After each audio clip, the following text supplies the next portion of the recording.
1982. O oficial da Força Aérea Júlio Guerra descolou da base aérea da OTA para um banal voo de treino que acabou por mudar a sua vida.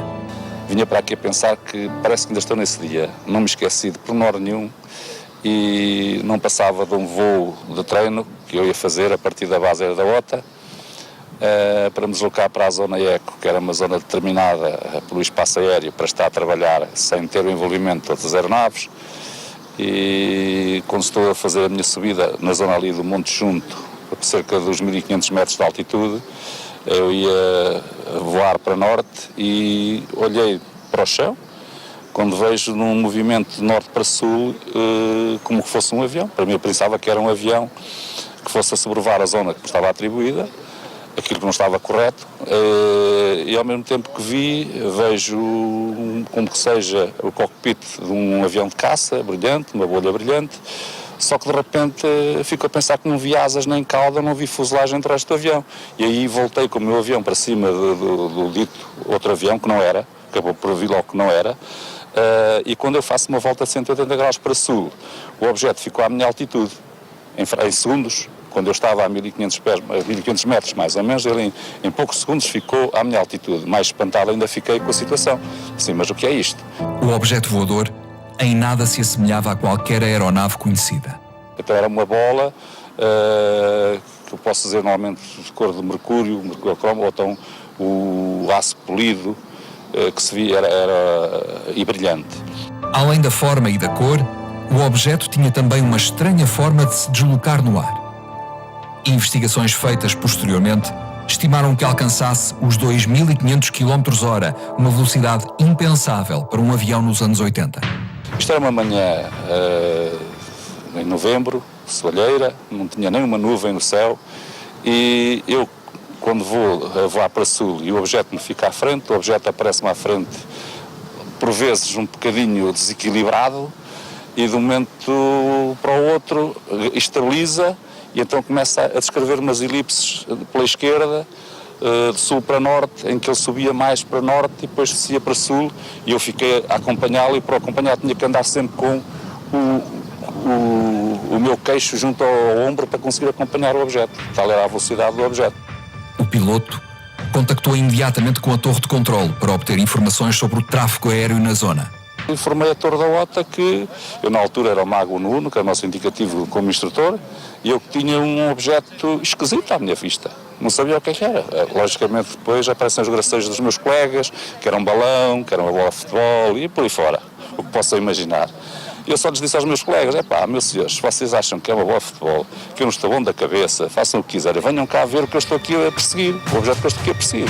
Foi assim que outros dois pilotos da Força Aérea, António Gomes e Carlos Garcês, acabaram por ir ao seu encontro e avistar também a bolha de mercúrio. Houve então dois colegas meus, e eu continuava-me sempre a manter dentro da elipse do objeto, e o objeto a descrever sempre a mesma elipse. Dois colegas meus que falaram comigo, perguntar qual era a minha zona, disse que era a zona ECO, eles estavam na zona de Santarém, que era um bocadinho afastada, então foram para a zona ECO, que era ligeiramente a norte de Monte Junto, e passado uns 10, 15 minutos, eles apareceram no outro avião, dois colegas que estão também pilotos agora na aviação civil, apareceram viram o meu avião e depois entre eles e o meu avião passou o objeto, também viram o objeto, confirmaram ver o objeto, ele ficou por fora da elipse do objeto e eu estava por dentro, esses meus colegas, e quando mais uma passagem, ou várias passagens que o objeto fez, aí é que eles tiveram uma ideia do tamanho do objeto. O Shipman, que era o avião que estávamos a voar nessa altura, se ele tem cerca de 7,5 metros de comprimento, chegou-se à conclusão que o objeto, quando passou mais ou menos chapado na fuselagem do avião, o objeto pudesse ter aí 2,5 metros a 3 metros de diâmetro. Portanto, que ele era um disco, como normalmente costumam ver os discos voadores, com um aspecto de duas calotes, uma superior e uma inferior, e eu vi sempre praticamente sempre uma parte superior, sempre à vista. Disposto a descobrir a verdade, Júlio Guerra decidiu interceptar o objeto. Eu passado estas voltas todas, estar ali já há um quarto de hora, 20 minutos, eu disse para os meus colegas, estou cansado, eu tenho que ver de perto, o mais próximo possível, o que é o objeto. Há pouco tempo atrás tinha feito o curso de aviões de caça, de combate, e logicamente que o Shipman ao lado de um avião caça é que mandaram uma formiga ao lado aí. Portanto, o avião tem uma velocidade muito baixa. Mas como eu vinha com o espírito de andar a alta velocidade, de fazer-me reuniões com os aviões a alta velocidade, assim, eu vou tentar interceptar este objeto. Mas interceptar tecnologia desconhecida revelou-se afinal muito mais difícil do que se previa. Disseram, não faças isso, tem cuidado, e não sei. E eu estava decidido a fazê-lo e assim fiz.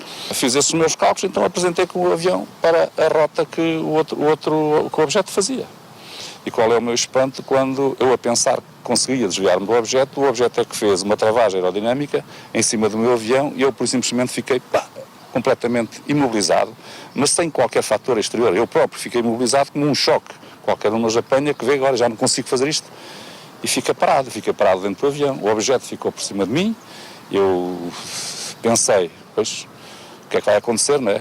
Em frações de segundo, o objeto parou, como disse, fez a tal travagem aerodinâmica, tipo um helicóptero a pousar aí no heliporto, no chão, como costumam ver isso, e ele depois ganhou uma certa instabilidade, ficou instável em cima de mim, voltou a ganhar estabilidade e disparou direto à Serra de Sintra. E foi a última vez que o viu. Fez, tal como os colegas, um relatório para as Forças Armadas, mas apesar dos esforços, Júlio Guerra nunca conseguiu saber o que era ou de onde vinha o objeto que perseguiu. Fiz esse relatório, que existe na documentação, os meus colegas fizeram também o mesmo relatório, e terminou assim todo o nosso processo do avistamento. Posteriormente, como disse, é que houve organizações que vieram falar connosco para investigarem mais a fundo todo este caso, e então temos um processo, como já disse a Vanessa, de um processo bem elaborado e que na verdade foi tido ou está como um dos casos sem explicação, dos tais 5% não tem explicação. Isto é o que dizem os cientistas, investigadores, porque se quisessem sabiam o que é que era e eles sabem mais que isto não é. Piloto com mais de 30 anos de experiência, Júlio Guerra tem uma certeza. O que viu não era deste planeta. Mas ainda hoje continua a questionar o porquê de não se contar toda a verdade.